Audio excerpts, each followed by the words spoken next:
You're watching Eye on Africa here on France 24. I'm Julia Kim, and these are the headlines on the continent. Outrage grows in Ivory Coast over President Alassane Ouattara's decision to run for a third term. Opposition and civil society groups say the move threatens to tip the country into chaos.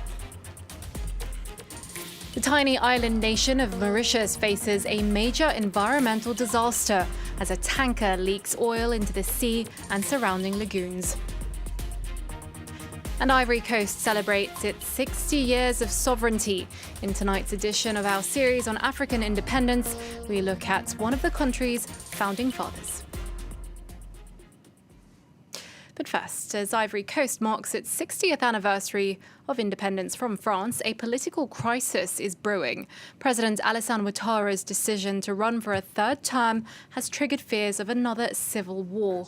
Opposition and civil society groups have called it a coup, saying it violates the constitution. But the sudden death of the ruling party's chosen candidate last month has prompted Ouattara to break his promise to step down. Sam Bradpeace and Thais Brook have more from Abidjan. Alassane Ouattara announced on state television that he will stand for a third term in office. I've decided to respond favourably to the call of my fellow citizens who asked me to be a candidate in the presidential election on the 31st of October 2020.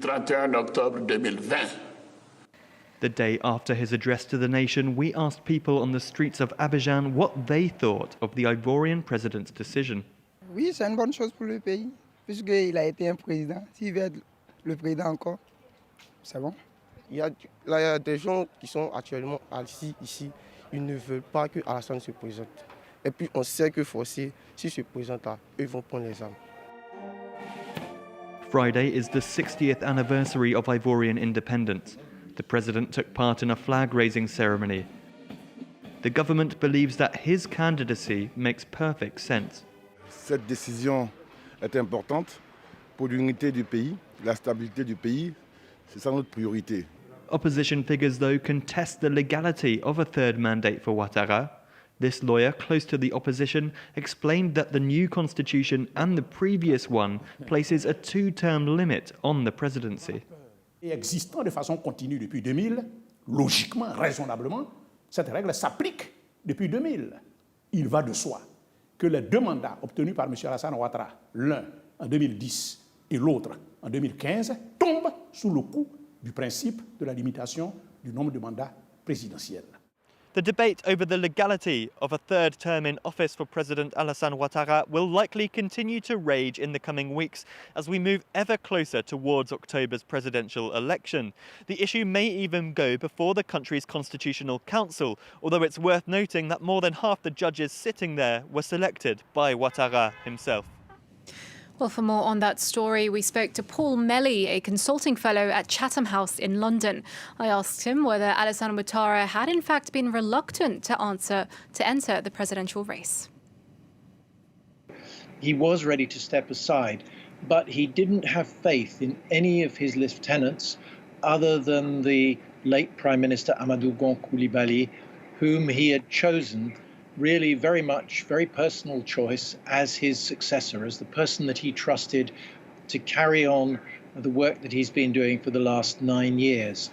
And that very strong self-belief in what he has been doing during this current presidential term and the one that preceded it, which after all was in the aftermath of a civil conflict with the country's economy really not quite in ruins, but deeply paralyzed.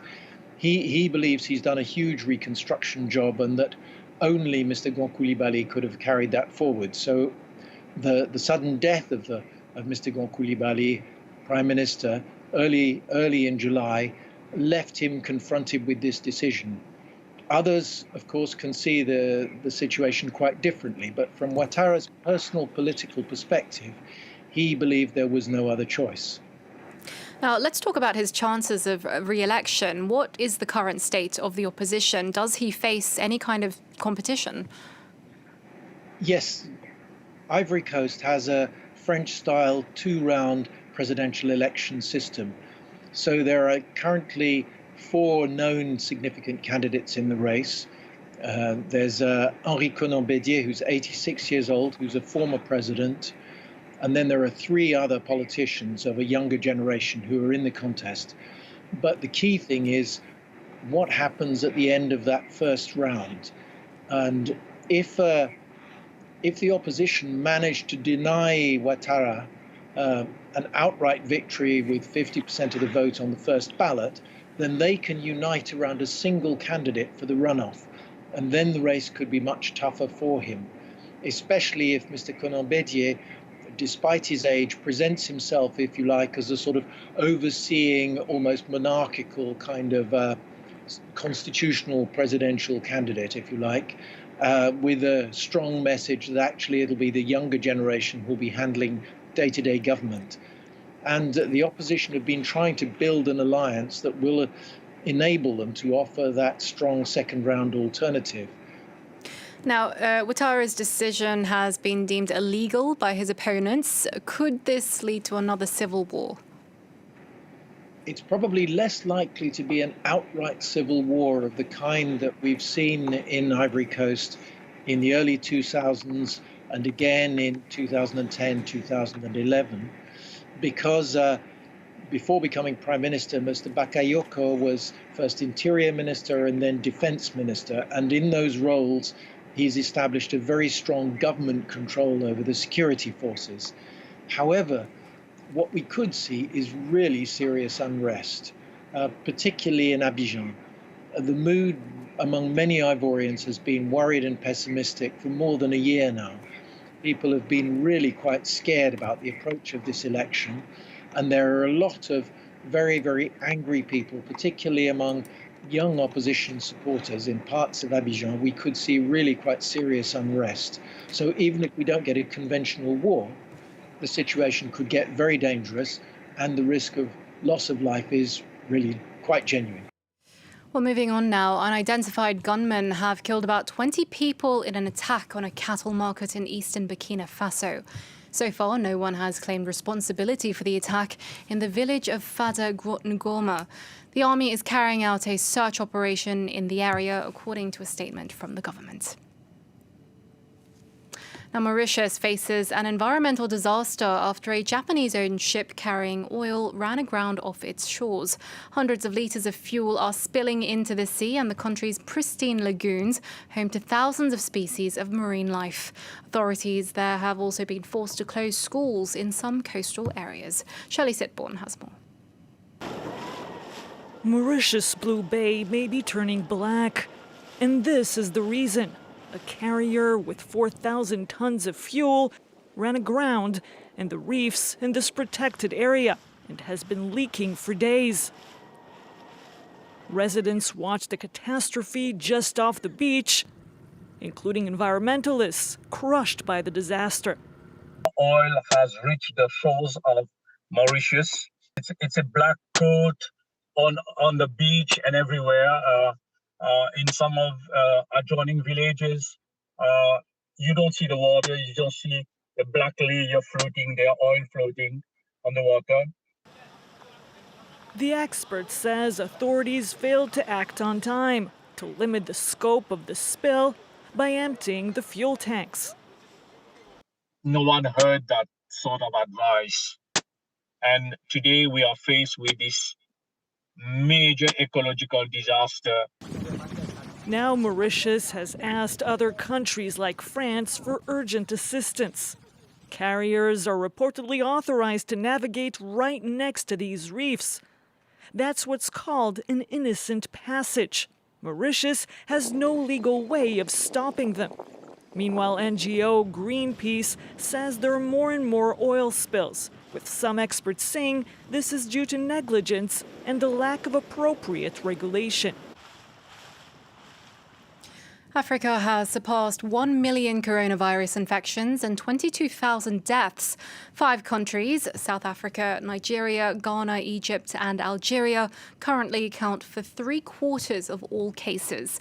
But in the east, Rwanda has significantly slowed transmission with a tough approach. Those breaking curfew or not wearing masks are sent to stadiums for all-night lectures on the dangers of coronavirus. Since mid-July, 70,000 people have been ordered by police to sit through hours of speeches.